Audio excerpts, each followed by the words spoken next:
A big new potential direction just popped up for John Cena, so we'll see what that's about. We'll also check out what's going on with Bayley, Dominik Mysterio, and more. Starting things off with Bayley because a lot of new details just came out regarding her usage and what's going on there. Bayley has not been seen on WWE television since SummerSlam season came to an end. In the weeks since that event, Bayley's only role on Raw has been to appear on the program through a series of vignettes. The vignettes are disguised as one continuous multi-part interview in which Bayley was answering some questions about herself. But eventually the voices in her head take over, and she focuses on getting those voices under control. The first part was basically just a normal interview of Bayley reflecting on her lack of success in the ring over the last calendar year. The second part featured that ding-dong heel era Bayley voice, trying to talk some sense into current-day Bayley, and how she needs to embrace that persona again, and become that person again if she wants to be successful. And then, this new part of the interview revealed that Hugger Bayley is still deep inside there somewhere, and she's trying to speak some sense into Bayley as well. Hugger Bayley says she was always a success because she always did the right thing, and always had her head on her shoulders. Hugger Bayley tried pointing out the positives, that sure, Bayley wasn't on WrestleMania this year, but she's been a part of the event before, when she walked in and out of the event as champion. But that's when heel Bayley comes back into the conversation and starts bickering with Hugger Bayley. Hugger Bayley mentioned that she was here first, and how she won the first championship, but heel Bayley says she was the one who held 2 titles at the same time. Bayley yells at them to stop, and this part of the interview ends with silence. It's the first time since that series started that it ended in silence. Before this week, every part of the interview ended with a cliffhanger teaser for the following week. But this wasn't the case for the latest part. It ends in silence, as Bayley gets her 2 personas to stop arguing with each other. So is this the end of the interview series? Is it time for a return soon? Those are the big questions there right now for Bayley. Bayley is on tour with WWE right now. She's been appearing at the recent live events. It's just television that she's not a part of right now. There was some big developments for Bayley during the Adam Pearce and Lyra segment. As Lyra watches the Bayley interview unfold, she's becoming more and more concerned for Bayley's mental health and well-being. So Lyra is coming to Adam Pearce, asking if someone has checked in on Bayley, or if anyone had heard from her in recent weeks. Adam Pearce's answer is that no one had heard from Bayley or seen her. And Lyra continues to apply pressure that someone needs to see what's going on with Bayley. Lyra's behavior and insane amount of concern for Bayley is a bit weird, because before the interview series started, Lyra pretty much couldn't stand Bayley and hated her. Their friendship had been spiraling for months, and finally it really exploded when Bayley cost Lyra that final match against Becky Lynch. Lyra was done with Bayley and didn't want anything to do with her at all after that.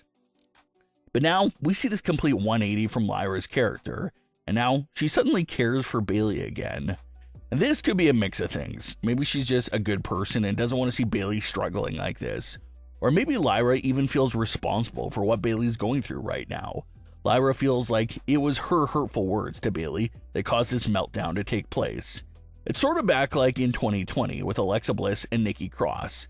Alexa and Nikki's team chemistry was falling apart so much that one week, Nikki decided to walk away and leave Alexa alone in the ring. And it just so happened that The Fiend came out and captured Alexa Bliss that week, leading to Alexa's spiral into insanity.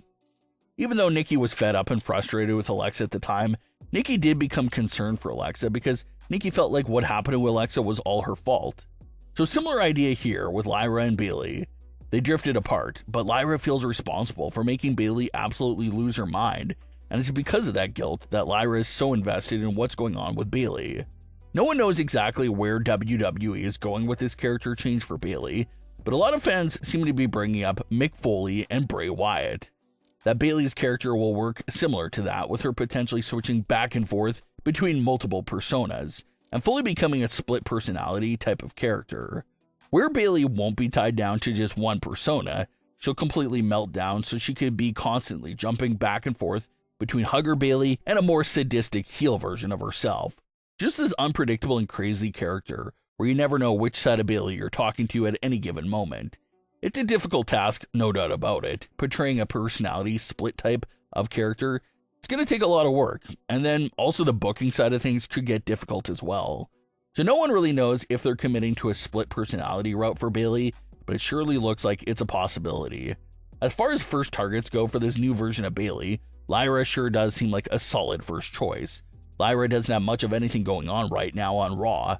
Lyra's main role on television in recent weeks since SummerSlam has been just to ask for Bayley and be concerned for her. So with Lyra's schedule cleared and her constantly asking for Bayley, it sure does seem like Lyra could be the very first superstar to feel the impact of this new version of Bayley's character. Bayley was already conflicted at SummerSlam on if she should attack Lyra, but after seeing this breakdown from the interview, Bayley's probably no longer conflicted and will inflict a beatdown on Lyra. So keep a very close eye on Bayley because things look like they could turn out to be a lot of fun right there. John Cena doesn't have much dates and matches left on his farewell tour, but a new potential opponent just threw their name into the hat to be one of John Cena's final opponents, and this is Dominik Mysterio.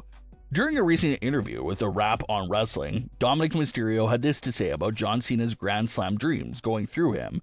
Quote, "I mean, he can try, and what's that thing he says? If you want some, come get some. You know what, John? You know where I'm at. If you want to come finish your Grand Slam quest, these little side quests you're on, I'm here all day. Every Monday, you'll know where I'll be." End quote. And Dominik Mysterio is completely right. Some fans often forget it, but the all-time great John Cena is not even a Grand Slam WWE champion. John Cena's never held the Intercontinental Championship at all throughout his entire WWE career. It's the one title that's always escaped John Cena, and well now, he's only down to a handful of opponents left to win that title and complete his Grand Slam champion goals. That's why Dominik is saying that Cena shouldn't be doing side tasks right now, like facing Logan Paul, that Cena should be over to Raw facing Dominik, and trying to become a Grand Slam champion here in one of the final matches that Cena has left. And technically there is an upcoming confirmed Raw date on John Cena's calendar. John Cena is set to appear on the September 15th edition of Raw, so when it becomes a potential face-to-face with Dominik Mysterio, and he hopes to become a Grand Slam champion, it looks like September 15th is a possibility. So with Dominik coming after John Cena in all these interviews, who knows if that's the date where the both of them could come face-to-face on that edition of Raw. But Dominik has a point. If Cena's going to check off all the important things that's left to do, trying to win the Intercontinental title should technically be one of those last remaining things. But what are your thoughts on today's stories? Leave your comments below. Don't forget to subscribe with all notifications on, and leave a like if you enjoyed. Thanks for watching, guys.